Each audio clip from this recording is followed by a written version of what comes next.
মানববন্ধনটা করছি হচ্ছে আমাদের যে জেলা শহর নেত্রকোনা ওইটার যে সার্বিক সৌন্দর্য বর্ধন সেই বিষয়টার প্রতি, এবং আমরা হচ্ছে পরিষ্কার পরিচ্ছন্নতা, আমাদের মগরা বাঁচান অভিযান সবকিছু মিলিয়ে হচ্ছে আমাদের নেত্রকোনা পারিপার্শ্বিক যে অবস্থাটা আছে সেটার একটা পরিবেশগত উন্নয়ন এবং হচ্ছে পরিষ্কার পরিচ্ছন্নতা অভিযানের যে একটা বিষয়। তারপর হচ্ছে আমাদের একমাত্র যে আমাদের নেত্রকোনা বললেই যে জিনিসটা আমাদের মাথায় আসে সেটা হচ্ছে আমাদের মগরা নদী। সেই মগরা নদীটা আসলে দিন দিন সেটার প্রাকৃতিক যে সৌন্দর্য সেটা হারিয়ে ফেলতেছে, কারণ হচ্ছে আমরা নিজেরাই সেটার মধ্যে ময়লা ফেলতেছি, যে ড্রেনেজ সিস্টেমগুলো আছে সেগুলো আসলে মগরা নদীতে পতিত হচ্ছে গিয়ে, যেটার ফলে হচ্ছে মগরা নদী তার যে প্রাকৃতিক সৌন্দর্য সেটা হারাচ্ছে এবং পরিবেশটাও নষ্ট হয়ে যাচ্ছে। এই মগরা নদী সম্প্রতি বড় বেশি অপরিচ্ছন্ন হয়ে যাচ্ছে। আমাদের শহরবাসীর দীর্ঘদিনের দাবি এই মগরা নদী তার আপন রূপ ফিরে আনার প্রশাসনের প্রতি আমাদের দাবি। সম্প্রতি প্রশাসনের উদ্যোগে যে অবৈধ কিছু দখলদার ছিল তাদেরকে উচ্ছেদ করা হয়েছে। কিছু উচ্চ আদালত থেকে যে মামলা জটিলতার জন্য এগুলো উদ্ধার কার্যক্রম কিছুটা স্থগিত আছে। আশা করি এগুলো হয়ে যাবে, কিন্তু আমরা চাই এই মগরা নদী তার আপন সৌন্দর্য যদি ফিরিয়ে আনতে হয়। মগরা নদী কিন্তু এত প্রশস্ত ছিল না থাকলেও মগরা নদী গভীর ছিল এবং সারা বছর এই স্রোত প্রবাহিত হতো মগরা নদী, কিন্তু এখন এই মগরা নদী ভরাট হয়ে যাচ্ছে এবং এই নদীতে আপনার যে অপরিকল্পিতভাবে বাঁধ নির্মাণ করা হয়েছে, কিছু আপনার সেতুগুলো নির্মাণ করা হয়েছে। এই শহরের ধরেন 5-6 কিলোমিটারের মধ্যে 6-7টা সেতু আছে। এই সেতুগুলো এত নিচু হচ্ছে যার জন্য এটার নিচে দিয়ে আপনার নৌকা বা বড় বড় নৌযান চলাচল করতে পারে না। আমাদের দাবি হচ্ছে নতুন যদি যে সেতুগুলো হবে, স্থানীয় সরকার প্রকৌশলী বলেন কিংবা সহজ বলেন, তারা যেন উঁচু করে সেতুগুলো করে এবং সৌন্দর্য বর্ধন করে। একই সঙ্গে আমরা দাবি জানাই আমাদের যে মুক্তারপাড়া সেতুটি নির্মাণ করা হয়েছিল আগে সেতু থেকে খুবই নিচু হয়ে গেছে এবং এই সেতু নির্মাণ করতে গিয়ে যে দুপাশে আপনার সংযোগ সড়ক করা হয়েছিল তার জন্য পিলার স্থাপন করা হয়েছিল, এটি এখন পর্যন্ত সরানো হয়নি। এতে করে নদীটা আরো ভরাট হয়ে যাচ্ছে।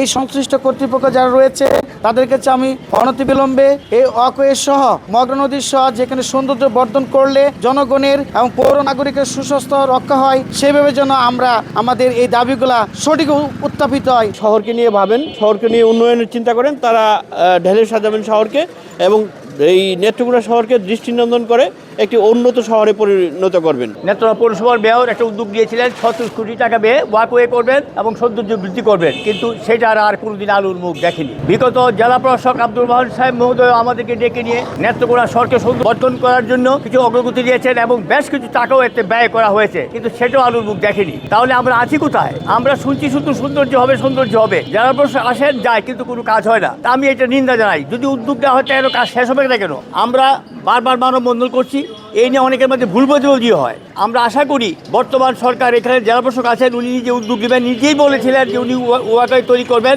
আমরা সেই জোর আবার দাবি জানাচ্ছি। একটি চমৎকার মানববন্ধন হচ্ছে, এর দাবিগুলি অত্যন্ত প্রয়োজন।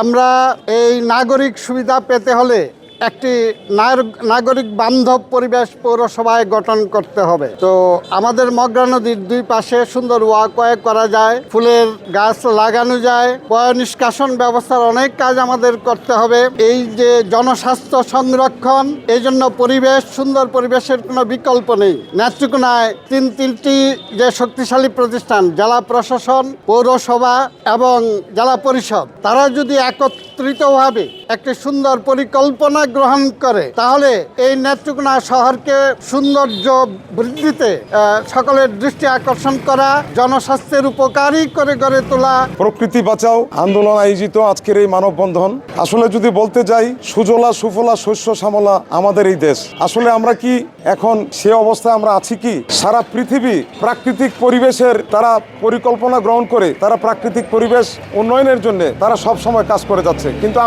আমরা যখন মানুষ যখন চাঁদে যাচ্ছে তখন আমরা প্রত্যেকটা জেলায় সর্বোচ্চ ফোরাম জেলা প্রশাসক আয়োজিত সম্মেলন কক্ষে আমরা কিভাবে সুরক্ষা দিব, আমরা কিভাবে সুরক্ষা পেতে চাই, আমরা হাত ধোয়া সেটা আমরা শিখতে হয়, আমরা পয় নিষ্কাশন শিখতে হয়। আর তখন মানুষ চাঁদে যাচ্ছে। আমরা আমাদের প্রাকৃতিক পরিবেশকে আমরা নিজেরা এমন ভাবে ধ্বংস করছি যেটা হচ্ছে আমরা এখন এমন দেয়ালে পিঠ থেকে গেছে। বন্ধুরা, এই মানববন্ধন থেকে আমরা ঘোষণা দিতে চাই যে আমরা ভালো থাকতে চাই, আমরা ভালো থাকবো এবং ভালো থাকার জন্য আমরা যে অঞ্চলে মহান সৃষ্টিকর্তা আমাদেরকে এখানে জন্ম দিয়েছেন সেই ভূমিকে আমরা কিভাবে ভালো রাখতে পারবো, সেই যে কোনো কর্মসূচি, সেই কর্মসূচিগুলির সাথে আমরা সোচ্চার ভূমিকা পালন করব। নেত্রকোনা শহরকে সৌন্দর্য বর্ধনের জন্য আজকের যে সমস্ত দাবি উঠে এসেছে, সমস্ত দাবিগুলি আমি পুনরাবৃত্তি করতে চাই না। সেই প্রত্যেকটা দাবি যেন জেলা প্রশাসন এবং সংশ্লিষ্ট যে সমস্ত বিভাগ রয়েছে, পৌরসভা, তারা সর্বোচ্চ গুরুত্ব দিবেন।